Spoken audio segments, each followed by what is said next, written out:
Bismillahirrahmanirrahim. Innal hamdalillah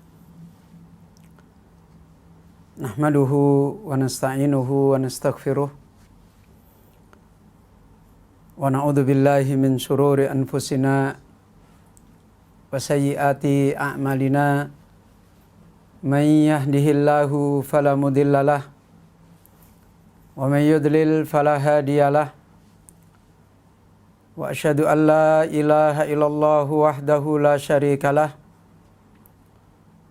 Wa asyhadu anna Muhammadan abduhu wa rasuluh sallallahu alaihi wa alihi wasallam. Ya ayyuhalladzina amanu taqullaha haqqa tuqatih wa la tamutunna illa wa antum muslimun. Ya ayyuhan nasu taqu rabbakumul ladzi khalaqakum min nafsin wahidah wa khalaqa minha zawjaha wa batha minhuma rijalan katsiran wa nisaa'a wattaqullaha alladzi tasaaluna bihi wal arham innallaha kana 'alaikum raqiba.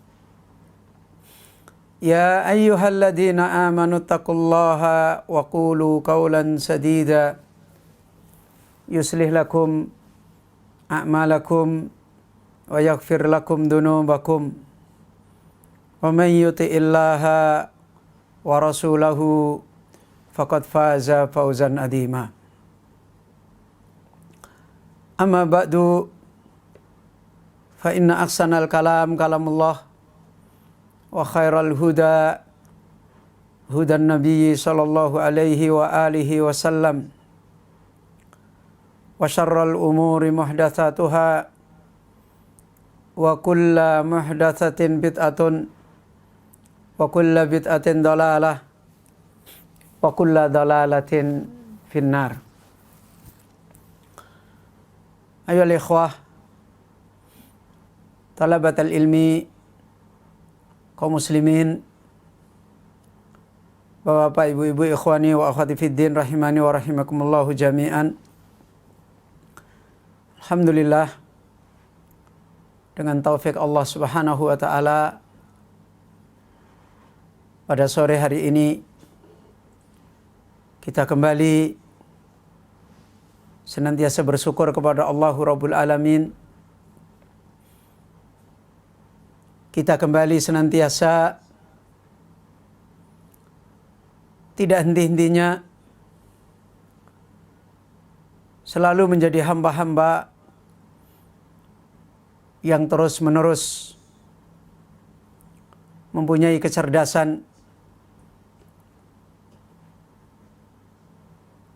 Wa amma bi ni'mati rabbika fahaddits. Yang selalu mempunyai kecerdasan adapun terhadap nikmat yang datang dari pencipta kalian, fahaddits, maka berbicaralah. Dan di saat yang sama kita juga harus menjadi hamba-hamba Allah yang cerdas dengan nikmat-nikmat yang kita selalu raih di dalam hidup ini. Seperti yang dinasihatkan oleh Allah Azza wa Jalla, wa in ta'uddu ni'matallahi la tuhsuha. Jika kalian menghitung nikmat-nikmat Allah Azza wa Jalla, la tuhsuha, maka kalian tidak bisa menghitung. Makna daripada ayat ini bukan berarti karena kita tidak mampu menghitung nikmat Allah, kalau begitu nikmat Allah tidak perlu kita hitung saja. Kalau begitu kita tidak perlu cerdas menjadi hamba yang punya kesibukan melihat kebaikan-kebaikan Allah. Ya. Karena Allah Azza wa Jalla telah mengingatkan di dalam sebuah ayat agar hambanya selalu cerdas terhadap apa-apa yang Allah telah berbuat pada makhluknya, apa-apa yang Allah telah berikan, Allah takdirkan pada kehidupan ini. Sebagaimana kata Allah di dalam surat Fussilat, sanurihim ayatina fil afaki wa fi anfusihim hatta yatabayyana lahum annahul haq.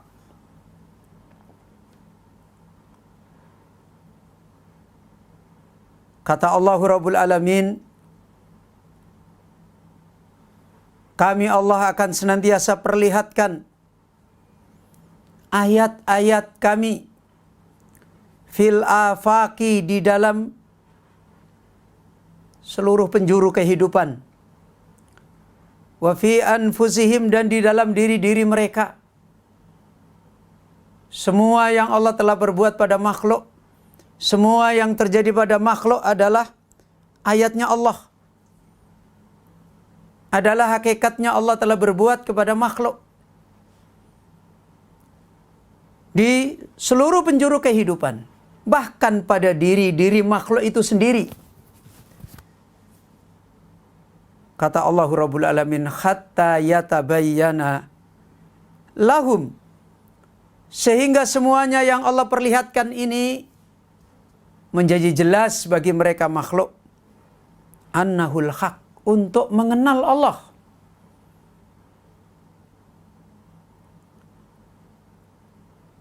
Untuk kemudian seorang hamba meyakini dengan benar bahwa sesungguhnya Allah Azza wa Jalla adalah zat yang maha benar. Karenanya Allah Azza wa Jalla mengingatkan,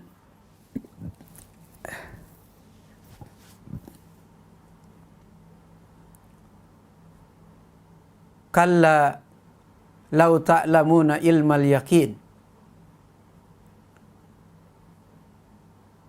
la tarawunnal jahim thumma la tarawunnaha ainal yaqin thumma la tus'alunna yawma idin anin na'im. Lihatlah bagaimana Allah Azza wa Jalla memberikan peringatan kepada nikmat-nikmatnya yang dirasakan oleh makhluk, di mana makhluk harus punya kecerdasan terhadap nikmat-nikmat Allah. Dan kecerdasan ini bukan kecerdasan menikmati kenikmatan-kenikmatan. Bukan kecerdasan untuk bagaimana setelah dapat nikmat ini, setelah dapat nikmat ini, dapat nikmat ini. Bukan itu. Karena kecerdasan yang dimaksudkan oleh Allah adalah melihat nikmat dengan ilmu. Bukan melihat nikmat dengan panca indera kita untuk kita nikmati. Kata Allah Azza wa Jalla, kalla lau ta'lamuna ilmal yaqin. Sekali-kali tidak, sekiranya kalian mengetahui dengan ilmu yang yakin. La tarawunnal jahim. Kemudian kalian benar-benar melihat neraka jahim. Thumma la tarawunnaha ainal yakin. Kemudian benar-benar kalian melihat dengan ainal yakin, dengan penglihatan yang yakin. Thumma la tus'alunna yawma idin anin na'im. Nanti persoalan nikmat ini pada harinya la tus'alunna, benar-benar kalian akan senantiasa ditanya, akan senantiasa dimintai pertanggungjawaban. Maka ya ikhwah kaum muslimin, bapak-bapak, ibu-ibu yang dirahmati oleh Allah, talabatul ilmi rahimani wa rahimakumullah, apalagi ketika kita pada hari ini adalah manusia yang paling diberi kesempatan oleh Allah Azza wa Jalla untuk bisa cerdas kepada nikmat. Di saat kita dipilih oleh Allah, melihat nikmat dengan ilmu, dengan majelis dzikra, dengan mempelajari ayat-ayatnya, dengan mempelajari wahyunya, dengan berusaha memahami ayat satu dengan ayat yang lain, mestinya semakin menjadikan pada kita untuk melihat dengan penglihatan yang cerdas, dengan penglihatan yang diperintahkan oleh Allah Azza wa Jalla, yaitu penglihatan sebagaimana tadi, kalla lau ta'lamuna ilmal yakin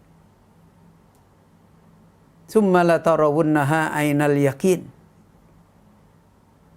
supaya kita melihat dengan ilmu yakin, dan ilmu yakin terus dibangun, kita naikkan supaya kita bisa melihat dengan ainul yakin,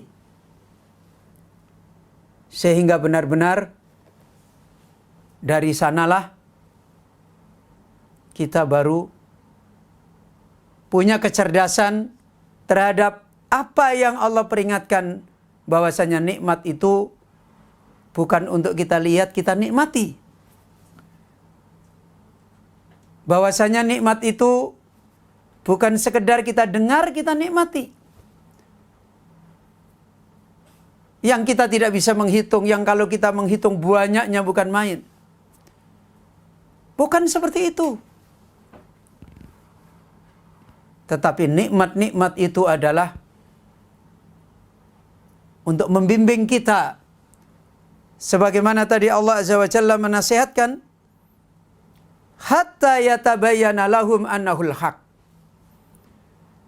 Sampai manusia, kita semuanya mendapatkan bayan, mendapatkan kejelasan yang sejelas-jelasnya. Sebenarnya kita tidak begitu penting untuk banyak melihat nikmat. Sebenarnya tidak begitu sampai di situ untuk kita cerdas kepada nikmat. Sebagaimana Allah ketika memperlihatkan ayat-ayat itu, kita tidak suruh berhenti dengan ayat-ayat tersebut. Tapi tujuan besar adalah untuk mengenal pemilik ayat yang maha besar, yang maha sempurna, yang sebenarnya puncak sendiri itu adalah ada pada pemilik ayat. Puncak kenikmatan itu ada pada pemilik ayat. Puncak kenikmatan itu ada pada pemilik nikmat, bukan pada nikmat-nikmat yang kita dikasih semua. Sebagaimana kata Allah, hatta yatabayyana lahum annahul haq. Sehingga menjadi jelas, puncaknya adalah kita bukan berhenti cerdas kepada nikmat ini, bukan berhenti cerdas kepada nikmat itu, tapi pada akhirnya kita menjadi orang yang cerdas kepada pemilik ayat, menjadi hamba yang cerdas kepada pemberi nikmat, dan akhirnya kita tidak terlalu sibuk hanya dengan nikmat-nikmat yang ada, dan kesibukan kita akhirnya kembali kepada pemilik nikmat.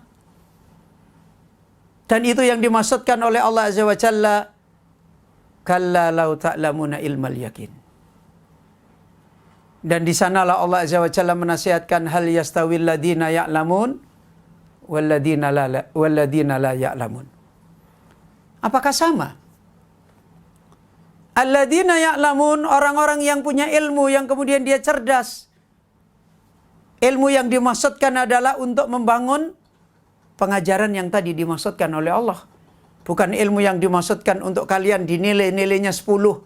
Kalian tidak disalahkan oleh ustadz, kalian dipuji oleh ustadz. Bukan itu ilmu itu. Karena ilmu adalah nikmat wasilah. Puncak daripada tujuan daripada ilmu adalah supaya kita punya kehidupan dengan Allahu Rabbul Alamin. Supaya kita punya kehidupan dengan pencipta kita. Supaya kita bisa inqita anil makhluk. Ayo ikhwah, kaum muslimin yang dirahmati oleh Allah. Sungguh sangat aneh. Kalau Allah Azza wa Jalla memberi sekian banyak nikmat,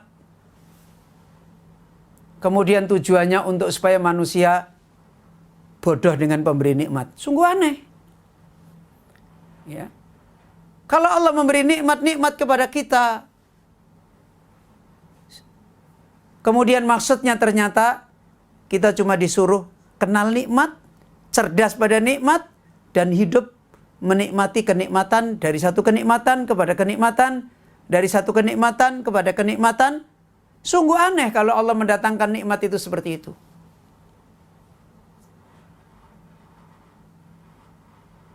Kalau seperti itu, apa makna dari doa Rasulullah sallallahu alaihi wasallam? As'aluka syauqa ila liqa'ika. As'aluka ladatan nadari ila wajhikal karim. Wasyauqa ila liqa'ika. Wahai Allah, aku meminta kepada Engkau untuk melihat wajah Engkau yang mulia. Dan aku melihat untuk selalu rindu bertemu dengan Engkau. Doa Rasulullah sallallahu alaihi wasallam ini pada ranking yang di atas. Setelah Rasulullah sallallahu alaihi wasallam meminta permintaan-permintaan yang menjadi pengantar bagi semua permintaan yang paling tinggi ini.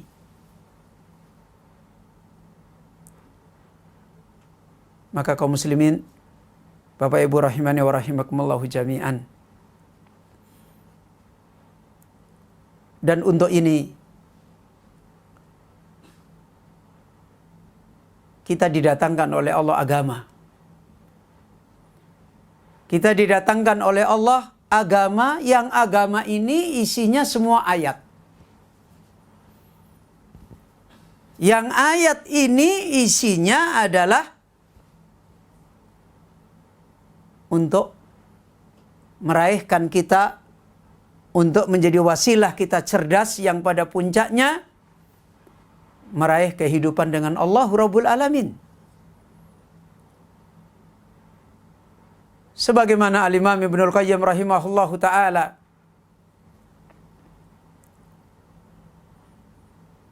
di akhir kitab Risalah Tabukiyah, beliau menasihatkan puncak dari segala perjuangan manusia dengan agama ini adalah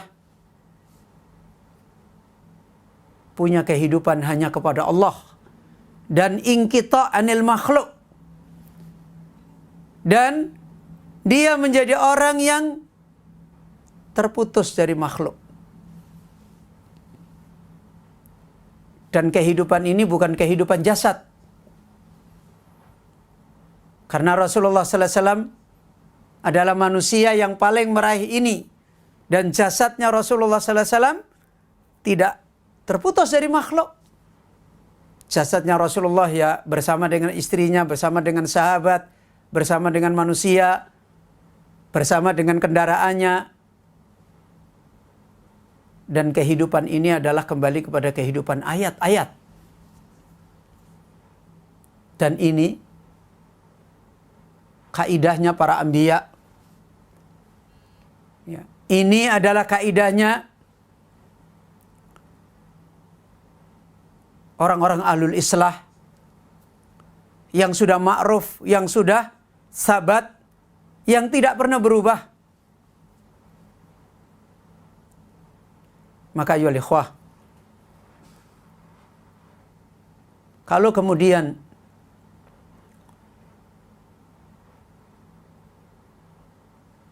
kita mendapati fenomena-fenomena, kita mendapati kejadian-kejadian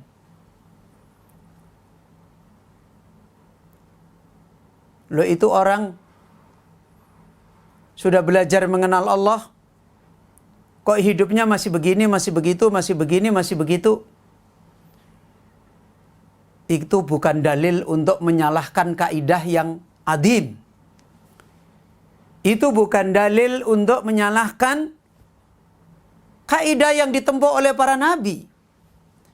Kaidah yang ditempuh oleh para ahlul ilm. Karena kejadian itu bukan wahyu yang diturunkan. Kalau kemudian ditanyakan, lalu katanya kalau sudah makrifat kepada Allah, belajar mengenal Allah Azza wa Jalla, langsung jadi orang baik. Jadi orang baik itu bukan sulapan. Ya. Kaidah tidak boleh dirubah dengan adanya orang yang bingung, dengan adanya orang yang belum menikmati, belum meraih. Ya. Kalau misalnya ada manusia-manusia yang mereka sudah meraih kehidupan dengan Allahu Rabbul Alamin, sebagaimana dinasihatkan oleh beliau Syekh Albani rahimahullah. Kemudian ada manusia lagi yang dia tidak meraih. Maka yang tidak meraih bukan kemudian mengatakan kepada yang sudah meraih, itu bohong, saya aja nggak meraih, kamu paling pura-pura meraih, padahal tidak meraih.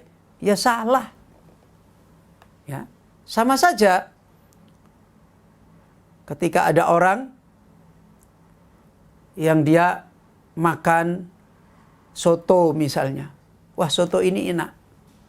Yang sebelah, saya makan ini nggak enak, kamu bohong itu, kamu membohongi saya, menghibur saya. Supaya saya senang dibilangin soto enak. Ya itu lidahmu yang kacau. Bukan kemudian kita menafikan yang sebenarnya ada. Dan itu adalah salah satu kekacauan manusia dipermainkan oleh syaitan untuk dilarikan dari kebenaran.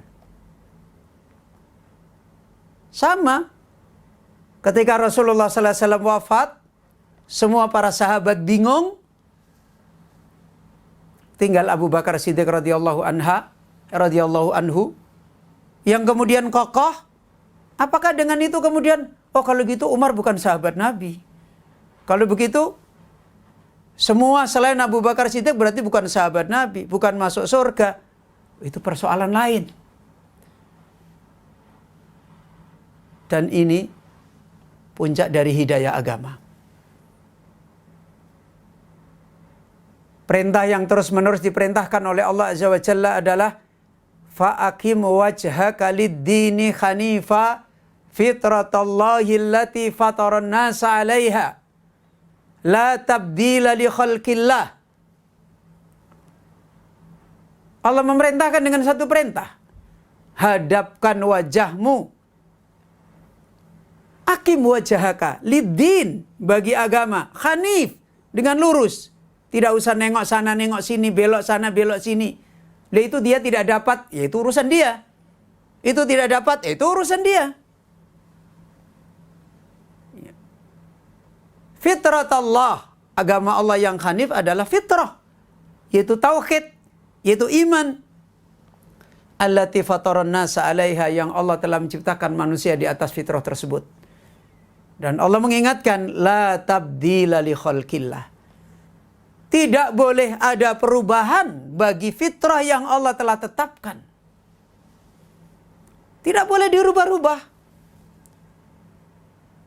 Semua para alul alam sudah mengingatkan. Kalau kemudian ada orang yang mereka belum diberi, ada orang yang mereka belum meraih, ada orang yang mereka belum merasakan, jangan disalahkan kaidahnya. Ya.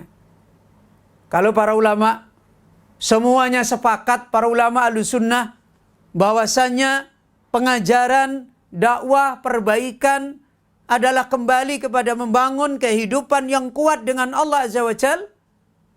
Maka kalau ada orang masih bingung, ada orang dari dulu sudah ngaji 10 tahun, gitu-gitu aja, jangan disalahkan kaidahnya.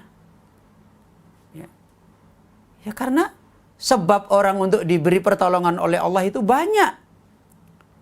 Kalau Abu Jahal tidak mendapatkan taufik, apa Rasulullah salah? Apakah dakwah Nabi mesti dirubah? Tidak. Maka ayyuhal ikhwah, kaum muslimin yang dirahmati oleh Allah Subhanahu wa taala.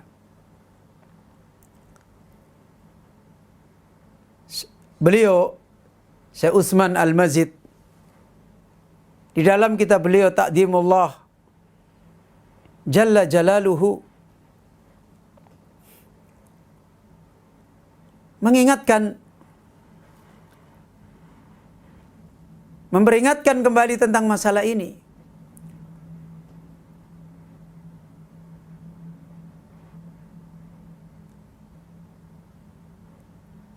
Tentang kepentingan yang paling besar adalah takdim. Kepentingan yang paling besar di dalam iman, di dalam risalah, ibadah, yang hakikat ibadah adalah bagaimana manusia membangun kehidupan dengan Rabb-Nya. Beliau menasihatkan, wal ubudiyatu hiyad dillu wal khudu'u wal inqiyadu lillah wal iftiqaru tamu ilaihi subhanahu wa tahqiqu annahu la ilaha annahu la ma'buda bihaqqin illallah. Wa hadha la yakunu illa bi ta'dimillah al-mutadammini lil khawfi war raja'i wal makhabbati. Wa qaddama Allahu jalla wa ala man la yu'addimuhu faqala ma lakum la tarjuna lillahi waqara. Beliau menasihatkan ibadah yang merupakan kehidupan satu-satunya, yang Allah memisahkan orang berbahagia dengan orang sengsara, orang yang ditolong dengan orang yang direndahkan, dihinakan, orang yang selamat dengan orang yang binasa. Pembedanya adalah dia beribadah kepada Allah atau tidak beribadah kepada Allah. Dia meraih kehidupan iyyaka na'budu atau dia tidak meraih kehidupan iyyaka na'budu. Dan apa itu ibadah? Apa itu kehidupan dengan Allah Azza wa Jalla? Kehidupan dengan Allah Azza wa Jalla hakikatnya adalah kehidupan ad-dil wal khudu' wal inqiyadu lillah wal iftiqaru tamu ilaihi wa tahqiqu annahu la ma'buda bihaqqin illallah. Selama ini ketika kita berbicara ibadah, ketika kita berbicara kehidupan hamba mengenal Allah dengan ibadah, seringkali bercampur aduk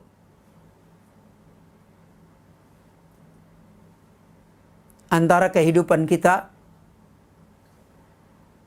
menjadikan makhluk sebagai ajang ibadah. Sehingga bangkitnya kita beribadah atau tidak bangkitnya kita beribadah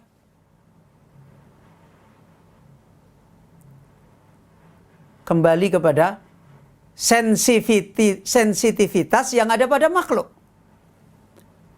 Kebangkitan kita karena ada sikap sensitif kepada makhluk. Berhentinya kita juga sama, karena ada sifat sensitif kepada makhluk. Di saat yang sama kita menggunakan bahasa-bahasa ibadah. Contohnya, kamu kok nggak silaturahim? Nah, silaturahim itu kan bahasa ibadah. Kamu kok nggak sedekah? Sedekah itu bahasa ibadah. Kamu kok nggak berbuat baik sama orang tua?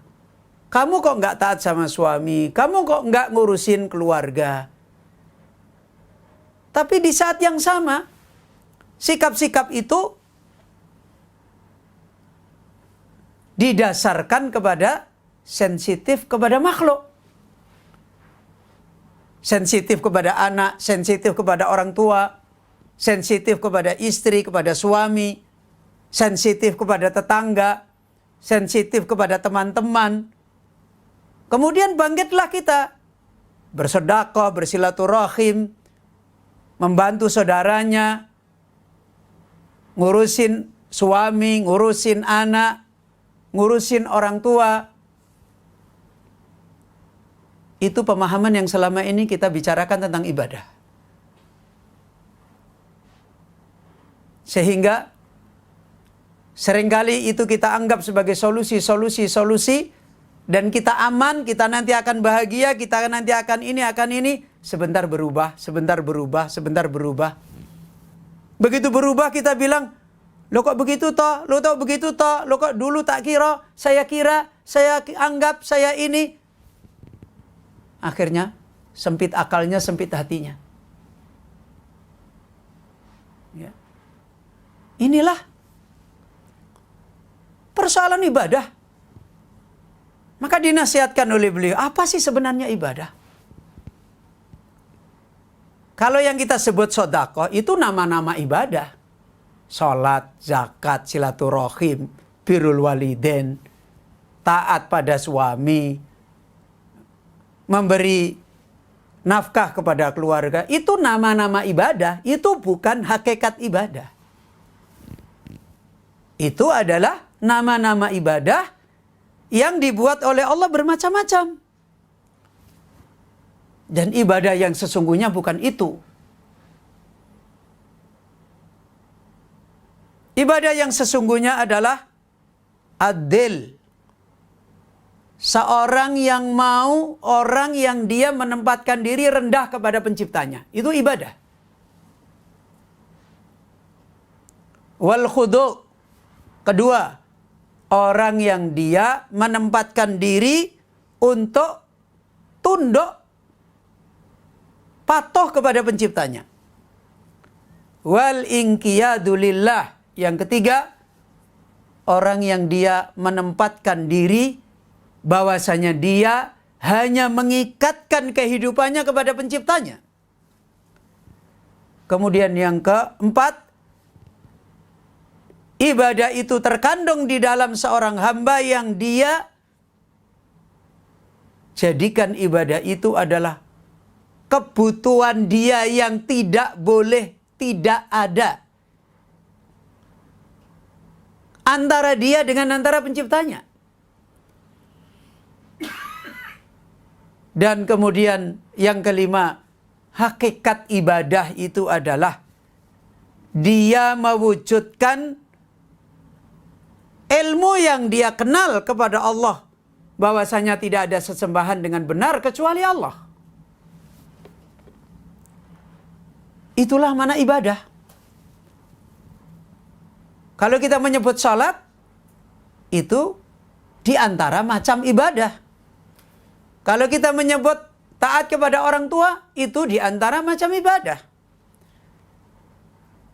Kalau kita menyebut thalabul ilmi, membaca Al-Quran, mengajar, itu nama-nama yang di dalamnya adalah dimaksudkan oleh Allah sebagai di antara macam-macam ibadah. Kalau itu kita kerjakan, kemudian di dalamnya tidak ada saya melakukan ini karena saya merendahkan diri pada Allah. Saya melakukan ini karena saya tunduk pada Allah. Saya melakukan ini karena saya hidupku hanya mau diikat oleh Allah saja dengan apa-apa yang Allah telah ajarkan dengan perintah-perintah ibadah ini. Saya melakukan ini karena kebutuhanku kepada Allah. Saya melakukan ini karena ini adalah tuntutan aku telah mengenal sesembahan yang benar kecuali Allah. Maka hakikatnya sholat itu bukan ibadah. Silaturahim itu bukan ibadah. Sholat itu bukan menjadi kehidupan kita dengan Allah. Silaturahim kita bukan menjadi kehidupan kita dengan Allah. Mengajar kita bukan menjadi kehidupan kita dengan Allah. Belajar kita bukan menjadi kehidupan dengan Allah. Sedekah kita bukan menjadi kehidupan kita dengan Allah. Terus jadi apa? Jadi kehidupan dengan makhluk. Karena tidak ada sikap-sikap itu kepada Allah Azza wa Jalla. Karena itu persoalan ibadah adim. Persoalan ibadah adalah persoalan besar. Kalau ibadah cuma gitu, ayam betok-betok bisa melakukan ibadah. Ya. Ibadah itu persoalan besar. Pantas kalau kemudian diamanahkan kepada langit, nggak sanggup. Diamanahkan kepada gunung, nggak sanggup.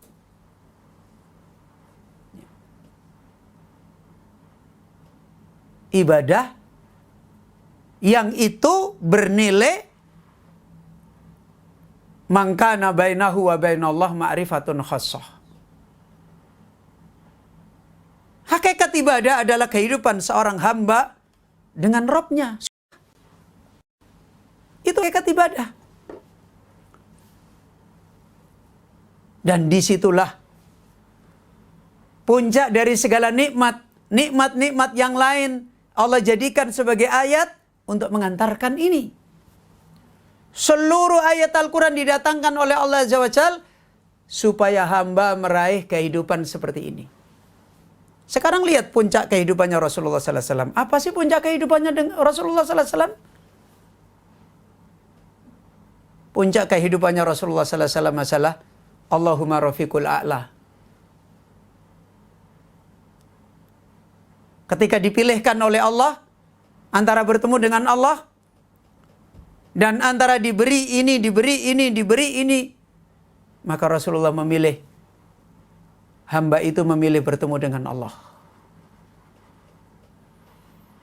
Nabi Yusuf alaihissalam begitu diberikan sekian-sekian nikmat-nikmat ini, didatangkan lagi setelah jauh. Apa sih puncak kehidupannya Yusuf alaihissalam? Tawaffani muslimah wa alhiqni bisolihin. Maka sangat aneh kalau orang punya aktivitas sekian banyak dengan nama-nama, yang nama-nama itu digunakan oleh Allah sebagai nama-nama ibadah-ibadah, yang nama-nama yang dipakai untuk ibadah hakikatnya adalah untuk mendekatkan diri kepada Allah. Ternyata nama-nama itu dipakai untuk siar-siar makhluk. Nama-nama itu dipakai untuk sensitif kepada makhluk. Maka kaum muslimin yang dirahmati oleh Allah, menjadi jelas begitu besarnya kehidupan manusia yang sesungguhnya untuk meraih kehidupan ibadah yang merupakan kehidupannya seorang hamba kepada Rabb-nya. Dan beliau Syekh Muhammad Utsman Al-Mazid menasihatkan, wa hadza la yakunu illa bi ta'dimillahi. Dan sikap seorang bisa merendah tunduk, hidup hanya terikat dengan Allah.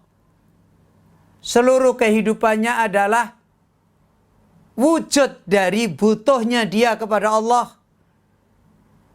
Dan wujud dari pengakuan terhadap ilmu yang dia miliki, sesembahan yang benar kepada Allah. Itu nggak akan bisa diraih oleh seorang hamba. Salatnya bernilai ibadah kayak gini, taatnya kepada orang tua bernilai ibadah kayak gini, berkhidmatnya seorang istri mengurus keluarganya, anaknya, istrinya menjadi ibadah yang seperti ini.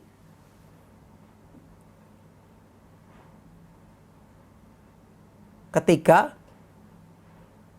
sebagaimana kata beliau, la yakunu hadza wa hadza la yakunu illa bi ta'dimillah. Dan ini tidak akan bisa terjadi, tidak akan bisa terrealisasi, tidak akan bisa terwujud menjadi ibadah-ibadah yang itu menjadi kesenangan, kebahagiaan, kegembiraan di dalam hatinya, menjadi keramaian di dalam hidupnya, yang tidak lagi menimpa dia kesedihan, ketakutan, kekhawatiran. Orang ahli ibadah itu tidak menimpa yang begitu-begitu. Kalau menimpa yang begitu-begitu, berarti dia baru mengerjakan nama-nama ibadah. Hakikat ibadah dia belum kerjakan. Nama-nama ibadah betul dia kerjakan. Nama ibadah sholat. Dia kerjakan nama ibadah taat pada suami. Dia kerjakan nama ibadah mengajar. Dia kerjakan nama ibadah belajar. Kalau itu betul. Tapi kalau apakah dia sudah beribadah dengan nama-nama ibadah ini? Kembali kepada kehidupan tadi. Kalau itu tidak ada, pasti sempit akalnya, sempit hatinya, tidak nyaman dia melakukan, lapang sebentar, sempit lagi, mudah sebentar, sesak lagi. Akan begitu. Karena ibadah yang sesungguhnya, orang yang mengerjakannya la khaufun alaihim wa lahum yahzanun. Tidak ada cemas dalam hidupnya. Nggak ada kekhawatiran dalam hidupnya. Ibadah yang sesungguhnya, ala bidzikrillahi tatmainnul qulub.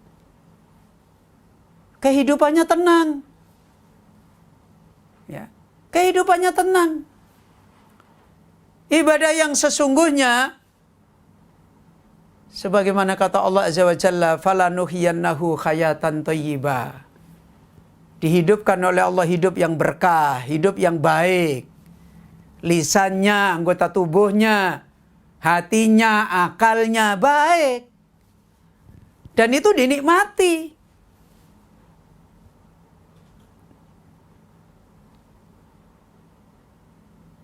Bagaimana itu bisa diraih? Bisa merendah, bisa tunduk, dan itu sesuatu yang terus-menerus ada pada dirinya. Ikatan hidupnya hanya pada Allah. Hari-hari butuhnya hanya pada Allah. Setiap kali kehidupannya selalu mengingat ilmu dia tentang Allah pemilik sifat sempurna, sesembahan yang benar. Sehingga melihat makhluk-makhluk adalah sifat-sifatnya bukan sifat sempurna. Sehingga tidak terpengaruh dengan makhluk. Virus punya sifat mematikan orang, membuat orang sakit. Bakteri juga begitu. Maka dia memahami itu bukan sifat sempurnanya makhluk. Maka dia tidak begitu terganggu, biasa. Karena sifat-sifat itu diciptakan oleh pemilik sifat yang sempurna. Dan dia mensikapi dengan sikap yang benar. Sikap hatinya, sikap anggota tubuhnya, sikap hatinya tidak bersandar kepada makhluk, tidak bingung dengan makhluk, sikap anggota tubuhnya mengerjakan yang dituntunkan oleh Allah. Dan itu digabungkan. Karena sebagian orang mengerjakan yang diperintahkan oleh Allah, tapi hatinya terfitnah. Atau sebagian orang beralasan bahwasanya pemilik sempurna hanya Allah dan dia tidak pernah mengerjakan sebab-sebab yang diperintahkan oleh Allah.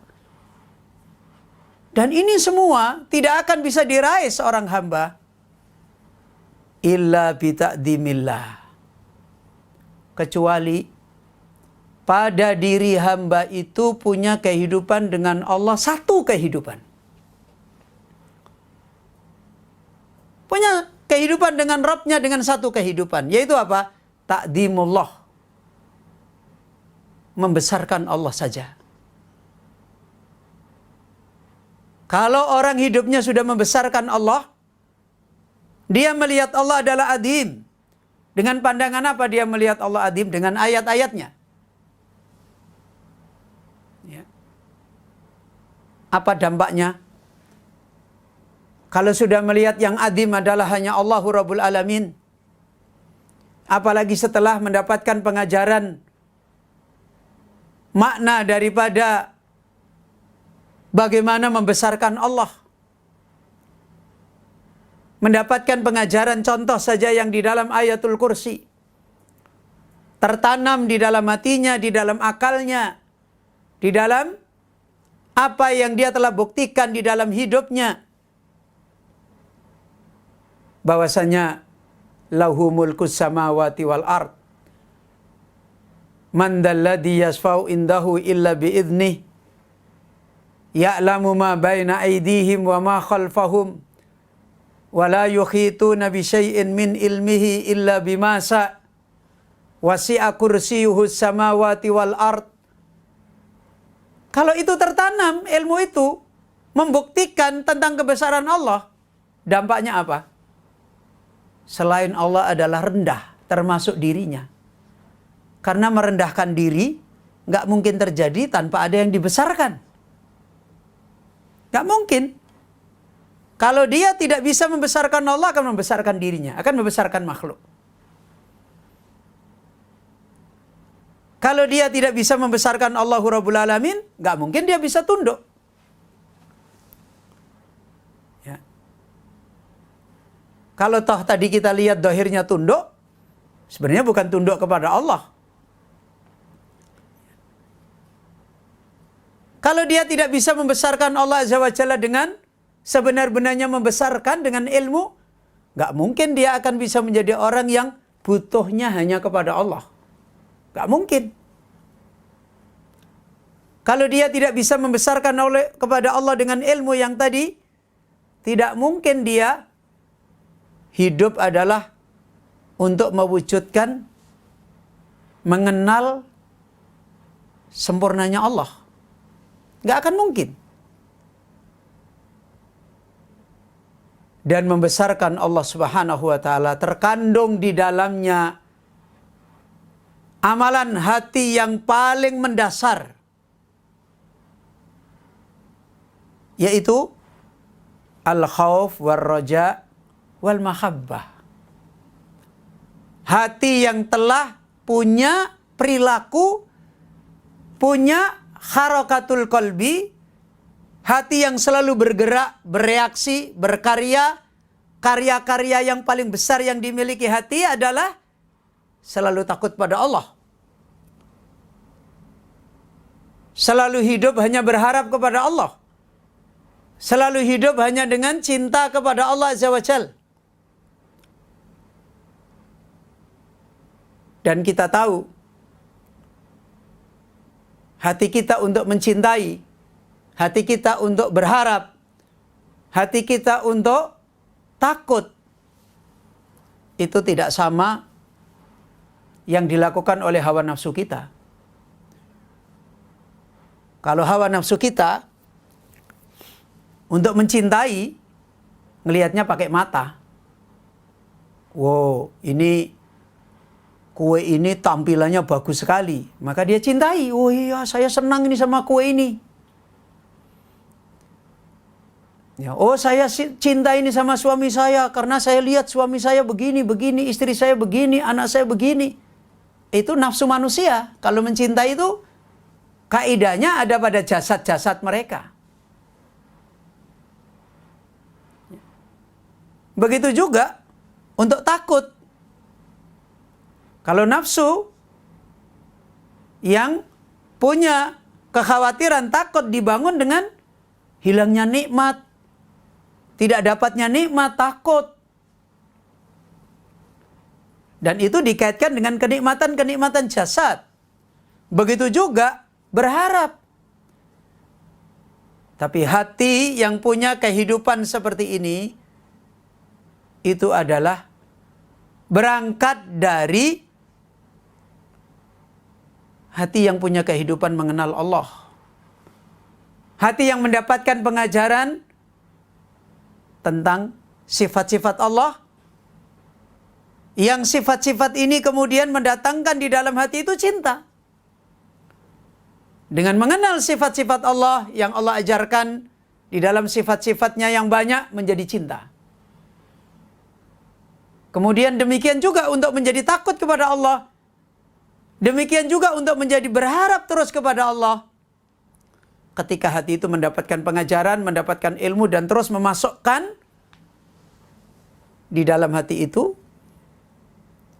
untuk meraih amalan-amalan tersebut. Semakin tinggi manusia, sehingga karya-karya mereka, amalan-amalan mereka untuk tadi tunduk, merendah, butuh, sehingga nama-nama ibadah itu bukan menjadi persoalan pada dia. Maka dulu para sahabat itu tidak mempersoalkan nama ibadah. Sehingga sahabat tidak pernah meremehkan ibadah yang kelihatannya kecil. Dan sahabat tidak pernah menjadikan nama-nama yang mungkin dianggap kecil itu berarti persoalan sepele, enggak. Karena yang dilihat sahabat bukan namanya. Yang dilihat sahabat adalah makna ibadah itu sendiri. Karena itu, semakin tinggi seorang hamba, di dalam hatinya punya kehidupan membesarkan Allah. Di dalam hatinya punya kehidupan hanya takut kepada Allah, berharap kepada Allah, cinta kepada Allah. Semakin tinggi itu dimiliki seseorang. Dan dari mana semakin tinggi, semakin kuat dia mendapatkan ilmu tentang itu.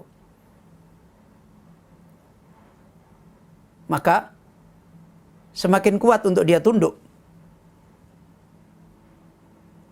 Semakin kuat untuk dia mengikat dirinya dengan Allah, dengan taat. Semakin kuat.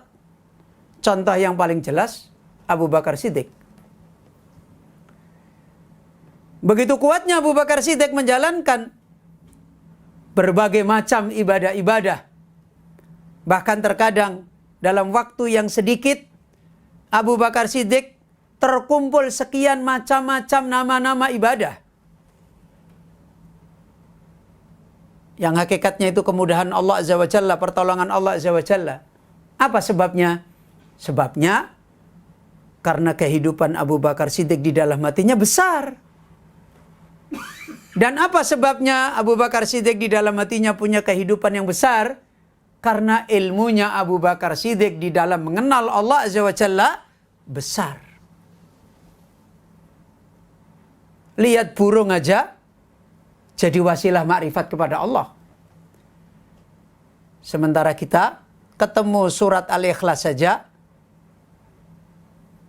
tidak menjadi wasilah kita makrifat kepada Allah. Ketemu ayatul kursi tidak menjadi wasilah kita mengenal Allah.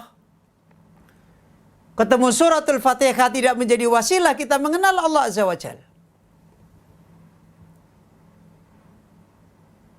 Kalau kita melihat surat Al-Ikhlas, kalau kita berbicara huruf, berbicara lafaz, semuanya kita sama.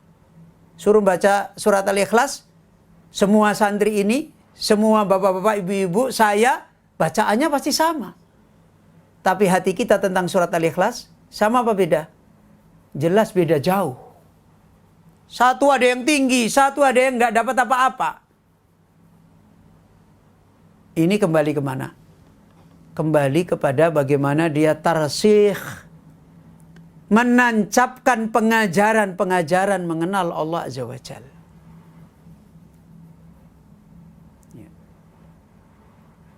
Kaum muslimin Bapak Ibu yang dirahmati oleh Allah. Dan itu apa yang terakhir dinasihatkan oleh beliau, Syekh Ibrahim At-Tuwaijiri,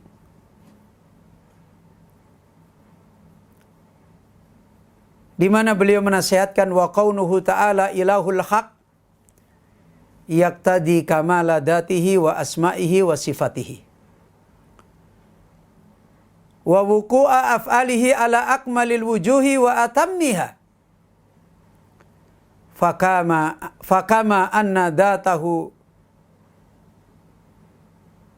al-haqqu faqauluhu al-haqqu wa wa'duhu al-haqqu wa amruhu al-haqqu wa liqa'uhu haqqun wal jannatu haqqun wan naru haqqun wa af'aluhu kulluhu haqqun faman angkara syai'an min dalika fama wasafallahu bi annahul haqq.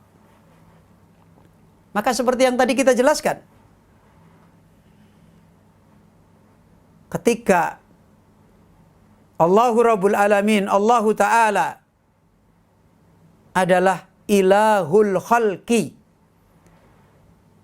ketika sesembahan makhluk yang benar itu adalah Allah, itu bukan kaidah yang hanya dipakai orang untuk bantah-bantahan, mengalahkan satu, membenarkan yang satu.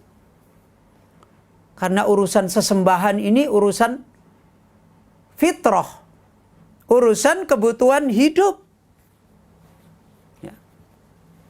Ada orang bisa berbantah-bantahan mengalahkan orang lain tentang sesembahan, tentang Tuhan yang benar. Belum tentu dia meraih kehidupan dengan Allah sebagai sesembahannya. Ada orang yang dia tidak pintar bantah-bantahan dengan orang lain, tapi ilmu masuk di dalam hatinya, mengenal sesembahannya, dan dia punya kehidupan yang besar dengan Allahu Rabbul Alamin.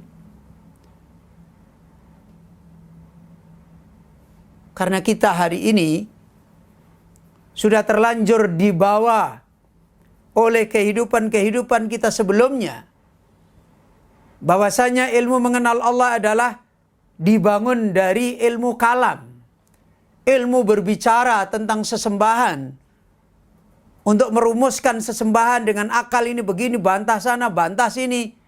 Walaupun hatinya kosong, tidak punya kehidupan ibadah kepada Allah. Akhirnya, kita pun ketika hari ini belajar mengenal Allah, dan kembali kepada petunjuk yang dipegangi oleh Rasul, oleh para anbiya, oleh para ulama, menjadi aneh, menjadi susah, menjadi berat. Menggabungkan, mengumpulkan dalil-dalil yang banyak menjadi beban penderitaan, akalnya sempit. Dan akhirnya sekian puluh tahun kita menjadi hamba, menjadi muslim, tidak punya kehidupan bahagia dengan mengenal Allah Azza wa Jalla. Ya. Maka dinasihatkan oleh beliau Syekh Ibrahim At-Tuwaijiri, kalau Allah itu adalah sesembahan yang benar, secara nyata, yang tidak mungkin ditolak akal, tidak mungkin ditolak oleh fitrah, tidak mungkin ditolak oleh pembuktian hidup, ya, bahwasanya sesembahan yang benar adalah Allah. Maka aksioma keyakinan yang empiris sebenarnya seperti ini, itu pasti akan menuntut bahwasanya sesembahan yang hak Allahu Rabbul Alamin itu pasti zatnya sempurna, namanya sempurna, sifatnya sempurna. Ya, pasti zatnya adalah Datul Kamal. Sifatnya sempurna, namanya sempurna. Demikian juga puncak dari realisasi zat yang sempurna, nama yang sempurna, sifat yang sempurna, keluar perbuatan-perbuatan yang sempurna. Setiap yang Allah takdirkan di dalam hidup, idza arada syai'an ayyaqula lahu kun, perbuatan Allah yang terjadi di dalam qada dan qadarnya adalah pada kesempurnaan perbuatan Allah Azza wa Jalla. Sehingga kalau kita mendengar ada orang sekarang ini gaduh dengan takdir, dengan qada, dengan qadar, dadanya sempit, akalnya kacau, kehidupannya tidak mendapatkan wasilah kebaikan-kebaikan, itu buah dari tidak mengenal sesembahan yang benar. Dan berangkat dari tidak mengenal zat Allah sebagaimana Allah mengkhabarkan. Tidak mengenal nama Allah yang sempurna sebagaimana Allah mengkhabarkan. Tidak mengenal sifat Allah yang sempurna sebagaimana Allah mengkhabarkan. Terlihat di dalam dia mensikapi kehidupan yang Allah takdirkan di ufuk, di penjuru kehidupan yang tadi Allah sebutkan. Sanurihim ayatina fil afaq. Kami perlihatkan kepada makhluk, kepada manusia ayat-ayatnya di dalam seluruh kehidupan. Itu berangkat dari sana. Makanya tokoh pengingkar di dalam mengenal Allah yang benar, Ja'ad bin Dirham, yang mengingkari nama Allah, mengingkari sifat Allah, suatu ketika melihat kehidupan, dadanya sempit, akalnya ruwet. Ketika dia lihat ada orang miskin, kemudian ditakdirkan dia sakit. Sudah miskin, ditakdirkan sakit. Maka Ja'ad bin Dirham kemudian memikirkan tentang Allah. Kemudian Ja'ad bin Dirham langsung berbicara pada dirinya, Allah itu bagaimana ya? Pada puncaknya dia berkata kepada Allah dengan perkataan yang dolim. Bagaimana Allah kok tega ya mendolimi hambanya? Sudah dipilih ditakdirkan sama Allah miskin, dipilih lagi ditakdirkan sakit. Ini perwakilan. Kalau kemudian hari ini banyak orang sempit di dalam hidup dengan kejadian-kejadian yang ada, dan tidak mendapatkan taufik, bahwasanya itu adalah perbuatan Allah yang terkandung makna-makna yang harus dia cerna. Bukan sebagaimana orang Jabariyah, ketika dia berbicara ini adalah takdir Allah, untuk dipakai membenarkan hawa nafsunya. Nanti kalau tidak, untuk membenarkan hawa nafsunya, dia tidak mau berbicara ini takdir Allah. Nggak mau. Ya, tapi kalau pas untuk membenarkan maunya, oh ini takdir Allah. Itu Jabariyah. Kalau Ahlussunnah mensikapi qada dan qadar Allah Azza wa Jalla, dia cerdas memahami makna-makna yang Allah sertakan di dalam takdir-takdir itu. Untuk dia mendapatkan pengajaran iman. Wa may yu'min billah yahdi qalbah. Siapa yang dia beriman kepada Allah, Allah beri petunjuk hatinya untuk dapat hidayah. Sehingga akan bercabang sikap-sikap secara keseluruhan dari cabang-cabang sesembahan yang benar. Apa?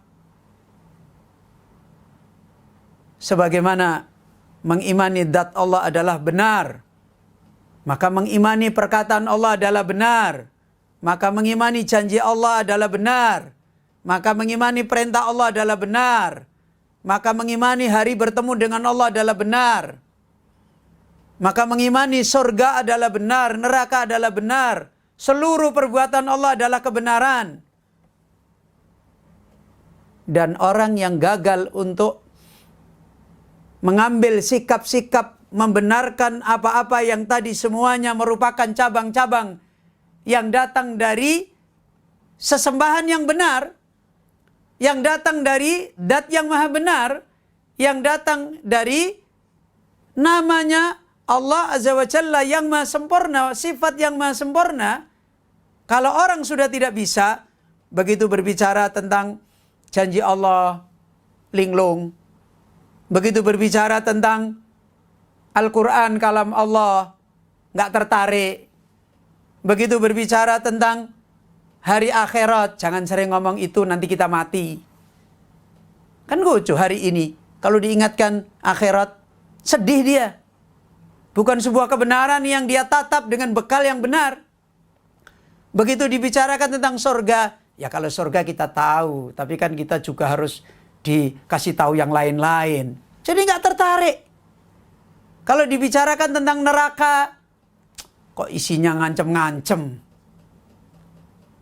Kalau dibicarakan tentang perbuatan Allah, seluruhnya adalah benar. Kadangkala Allah menolong hamba tertentu. Kadangkala Allah merendahkan hamba tertentu dengan hikmahnya. Dan akal kita menjadi bingung. Hati kita menjadi sempit dengan fenomena-fenomena itu semua. Kita tidak bisa berbicara kebenaran. Faman angkara syai'an. Akhirnya mengingkari. Enggak begitulah. Apa-apa yang itu kemudian diingkari, min dalika, dari semuanya itu, fama wasafallahu bi annahul haq. Maka dia hakikatnya adalah gagal, tidak bisa mensifati Allah kalau Allah itu adalah zat yang maha benar. Karena realisasinya di situ. Ya, dia benarkan nggak ini? Dia benarkan nggak ini? Dia cerdas nggak dalam hal ini? Dia cerdas nggak tentang hari bertemu dengan Allah? Dia cerdas nggak tentang Al-Quran, ayat Allah, kalam Allah? Harusnya dia bagaimana? Dia cerdas nggak dengan janjinya Allah surga, peringatannya Allah neraka? Dia cerdas nggak? Kalau itu tidak bisa diterima di akalnya, itu nggak bisa diterima di hatinya, dia menginginkan kebenaran-kebenaran yang lain daripada yang disebutkan oleh Allah Azza wa Jalla, itu buah dari kegagalan mengenal sifat Allah adalah benar. Dan hakikatnya dia tidak kenal sesembahan yang benar. Ini, ayo ikhwah, kaum muslimin yang dirahmati oleh Allah Subhanahu wa taala.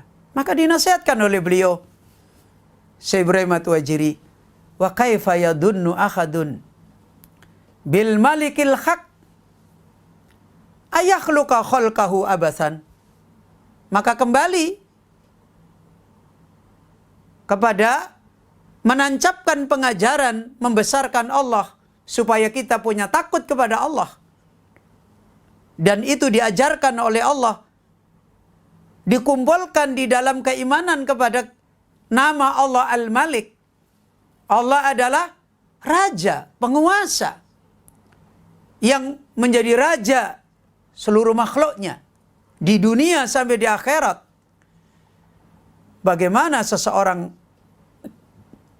mengatakan beriman bahwasanya raja yang benar yang sebenarnya adalah Allah, kemudian di saat yang sama ayakhluqa khalqahu abasa, kita diciptakan terserah kita. Ini aneh. Ya. Aneh. Gak usah jauh-jauh. Kita sebagai orang tua, padahal kita ini gak menciptakan anak nih. Gak menciptakan anak-anak kita.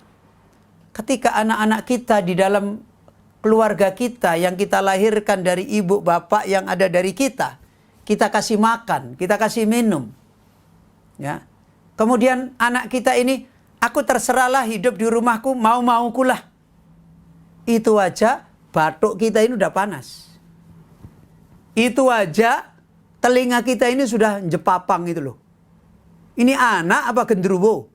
Kan begitu. Nah kok kita mengatakan beriman Allah adalah Al-Malikul Haq, terus gimana kamu hidup? Ya hidup terserah saya lah. Nggak usah terlalu banyak diatur gini, diatur gini, diatur gini. Ini orang aneh. Ya, aneh sekali. Ya. Insya Allah kalau seandainya dia besok mati, dia pasti ingin hidup lagi itu. Ya Allah, hidupkan aku sebentar. Aku tak berubah dari yang kemarin-kemarin. Aneh.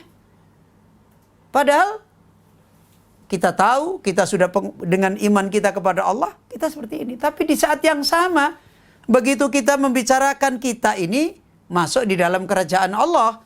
Dan Allah itu di dalam berbuat menciptakan kerajaannya, khususnya makhluknya manusia dan jin, khususnya amanah yang dikaitkan dengan nasib mereka, itu adalah wilayah kerajaan yang besar.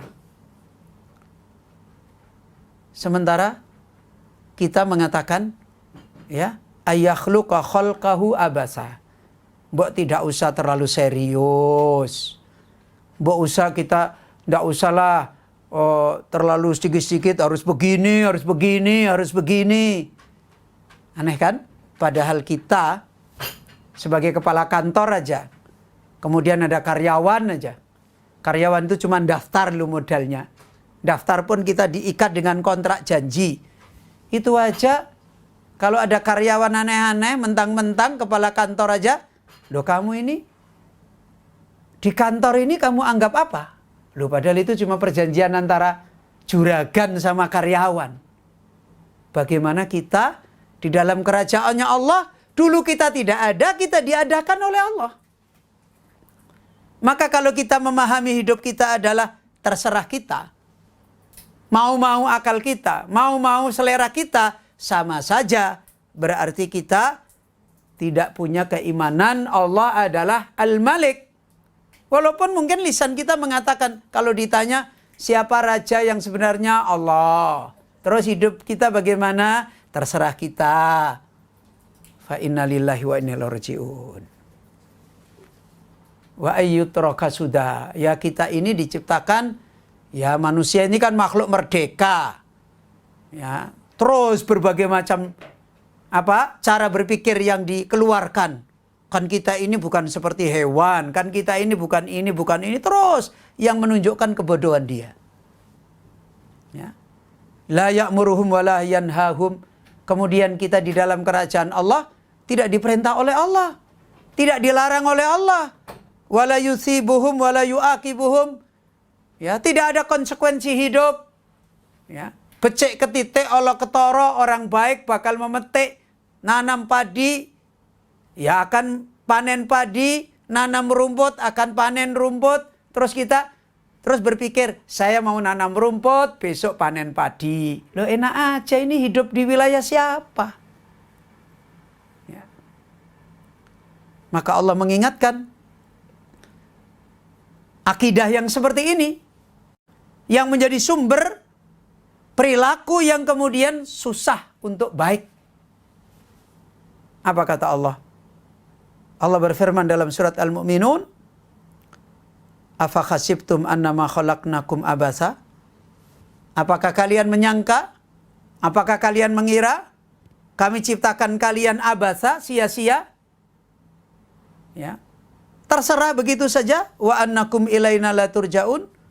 Dan sesungguhnya kalian tidak dikembalikan kepada kami.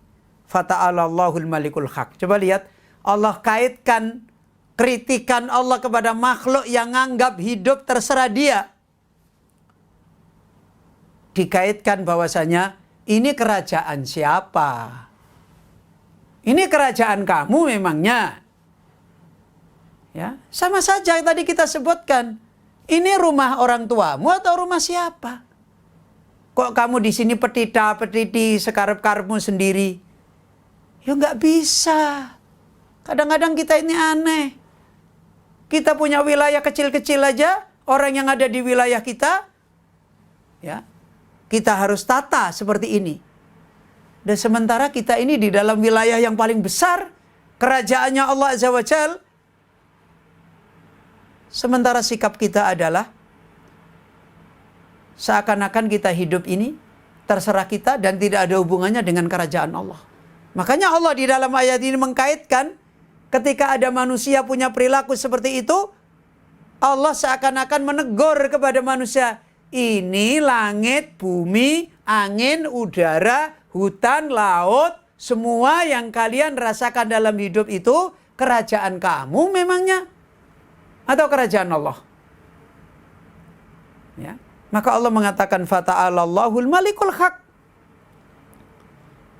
Maha tinggi, telah tinggi Allah Azza wa Jalla, raja yang benar. Ini kamu itu hidup di dalam kerajaan maha dirajanya Allah Azza wa Jalla. La ilaha illa huwa. Di mana Allah pemilik kerajaan itu adalah tidak ada sesembahan yang benar kecuali Dia. Rabbul Arsyil Karim, yaitu Rabb, pencipta, pengatur, pemelihara, ya, yang menyiapkan semua pengaturan penciptaannya. Dan Allah itu Ghani, semua makhluk yang diciptakan tidak mengurangi maha kayanya Allah, maha sempurnanya Allah Azza wa Jalla. Ya. Rabbul Arsyil Karim. Siapa sih kita, makhluk kita? Makhluk yang paling besar adalah arsy-Nya Allah. Itu saja patuh, tunduk. Ya. Patuh, tunduk kepada Allah. Itu makhluk yang paling besar. Ya. Bagaimana dengan kita-kita ini? Yang Allah katakan, afa khasibtum? Bagaimana kalian punya anggapan bahwasanya kehidupan kalian itu terserah kalian? Fa inna lillahi wa inna ilaihi raji'un. Wa huwa subhanahu al-malikul ladzi khalaqal mamalika kullaha al-mutasarrifu fiha kaifa yasha'u wahdahu tasarrafa mulkin qahirin adilin rahimin tamil mulki la yunazi'uhu fi mulkihi munazi'un wa la yu'ariduhu fihi mu'aridun. Maka dari ayat itu diperingatkan oleh beliau Syekh Ibrahim Tuajiri, maka dia Allah benar-benar Allah telah suci, yaitu Raja yang telah menciptakan semua yang dimilikinya, termasuk kita. Makanya kita mengatakan inna lillahi wa inna ilaihi raji'un. Itu akidah. Ya. Itu akidah. Pengakuan yang menjadi kebutuhan seorang hamba. Kita adalah milik Allah. Allah ciptakan semua adalah milik Allah Azza wa Jalla hakikatnya. Khalaqal mamalika kullaha. Semua yang Allah ciptakan hakikatnya milik Allah Subhanahu wa taala. Al-mutasarrifu fiha kaifa yasha'u wahdah, dan Allah yang memperjalankan, yang mengatur seluruh kepemilikannya termasuk kita-kita ini sebagaimana Allah berkehendak, wahdahu sendiri saja Allah. Tasarrufa mulkin qahirin adilin rahimin tamil mulki. Dan di dalam Allah mengatur, memperjalankan kerajaan ini adalah qahirin. Nggak ada yang bisa melawan. Tidak ada yang bisa memaksa Allah. Bahkan apa yang Allah telah perbuat pada makhluk, tidak ada yang bisa menolak. Dan yang Masya Allah, sekalipun makhluk-makhluk yang punya kehendak, punya ikhtiar seperti kita, luar biasa kita ditakdirkan oleh Allah dengan kehendak kita, dengan ikhtiar kita, pada akhirnya pun mengikuti qahirnya Allah. Ini kebesaran Allah. Dan ketika Allah mentakdirkan seperti itu pada penciptanya, adilin. Allah tidak ada kedoliman sekecil apapun kepada apa yang Allah telah takdirkan, Allah telah atur. Rahimin. Sampai pun di dalam hal-hal yang dohirnya dilihat oleh makhluk, takdir yang paling jelek, di situ ternyata ada rahmat Allah Subhanahu wa ta'ala. Di situ ternyata ada kebaikannya Allah Azza wa Jalla. Sampai pun di dalam neraka ada rahmatnya Allah. Sebagian ulama menerangkan seperti itu. Mana buktinya di dalam neraka ada rahmat Allah? Neraka dijadikan bertingkat-tingkat. Ya. Itu menunjukkan kebaikan Allah ketika Allah mengadab makhluknya. Allah tidak zalim. Sesuai dengan amal-amal yang ada pada makhluk. Sekiranya wong neraka itu milik Allah, misalnya Allah mengadab orang yang berbuat dosa kecil dihukum dengan seperti hukumannya dosa besar, ya Allah maha memiliki makhluknya kok. Tapi tidak demikian. Ya, tidak demikian. Dan ini pengajaran yang begitu besar. Di dalam Allah itu adalah Al-Malik. Karena itu ingat, makhluk itu sok keminter, ya, sok nyalain Allah, itu cuma di dunia. Coba itu orang-orang yang mau mati itu. Dulu di dunia, sehebat apapun, pintarnya, akalnya, bisa muter-muter omongannya. Coba kalau mau mati, dia bisa nyalain orang lain lagi. Paling-paling keluar air matanya. Habis itu ngomong sama teman-teman, maafkan saya ya, maafkan saya ya, maafkan saya ya, doain saya ya, diampuni oleh Allah ya. Itu loh, itu menunjukkan pengakuan. Itu belum nanti di akhirat. Ketika mau meninggal dunia, dia tidak lagi, ini dosa saya, ini kesalahan saya. Nggak lagi ketika dia masih sehat dulu ngomongnya kayak apa, nggak ada lagi semua. Itu sudah pengakuan. Sebenarnya ketika dia sebelum itu ngomong sok nyalah ini, nyalah ini, nyalah ini. Bahkan Allah pun kok kenapa sih Allah begini? Itu hanya untuk menutupi kebodohannya saja. Buktinya omongan itu nggak dipakai lagi nanti saat malaikat datang mengambil nyawanya. Bahkan saat itulah dia mengakui benar-benar kalau dia orang nggak benar. Kalau dia orang dolim. kalau dia selama ini rusak. Dia ngakui. Buktinya, saya maafin ya, saya maafin ya. Kenapa kemarin nggak begitu? Terus, tolong ya, saya didoain ya, diampuni oleh Allah ya. Kok dari kemarin nggak ngomong gitu? Itu menunjukkan Allah tidak dolim. Sebenarnya makhluk itu mengakui, hatta Fir'aun pun mengakui, hatta iblis pun mengakui. Kalau kemudian berulah ngomong ini, ngomong itu adalah kecongkakan untuk menutupi aib-aib dia. Sebagaimana Fir'aun meyakini di hatinya, lisannya ngomong kiri kanan adalah istikbaron karena takabur. Dan ada akhirnya. Orang ngomong dengan omongan-omongan seperti itu ada akhirnya. Nanti kalau malakul maut sudah datang, itu sudah dia akui semua. Keluar air matanya. Dia akui, saya yang salah, sudah tidak ada kesempatan, doakan saya supaya saya diampuni oleh Allah. Ya, ayolah ikhwah, rahimani wa rahimakumullah. Ini faidah yang penting yang dinasihatkan oleh beliau, menunjukkan kerajaan Allah yang sempurna. La yunazi'u fi mulkihi munazi'. Tidak ada yang bisa menolak, wala yu'ariduhu fihi mu'arid, dan tidak ada yang bisa menentang. Kita akhiri majelis kita sampai di sini, dan semoga Allah Azza wa Jalla memberikan taufik kepada kita, menambahkan kehidupan, membesarkan Allah Azza wa Jalla di dalam kita mengenal, menancapkan tarsih tentang makrifat kepada Allah Azza wa Jalla. Dan semoga kita diberi taufik oleh Allah untuk tidak dikenakan penyakit wasawis syaitan di dalam jalan kita membangun kehidupan makrifat kepada Allah Azza wa Jalla. Kita akhiri majelis kita sampai di sini.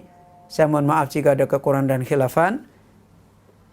Kita akhiri subhanaka Allahumma bihamdika asyhadu an la ilaha illa anta astaghfiruka wa atubu ilaik.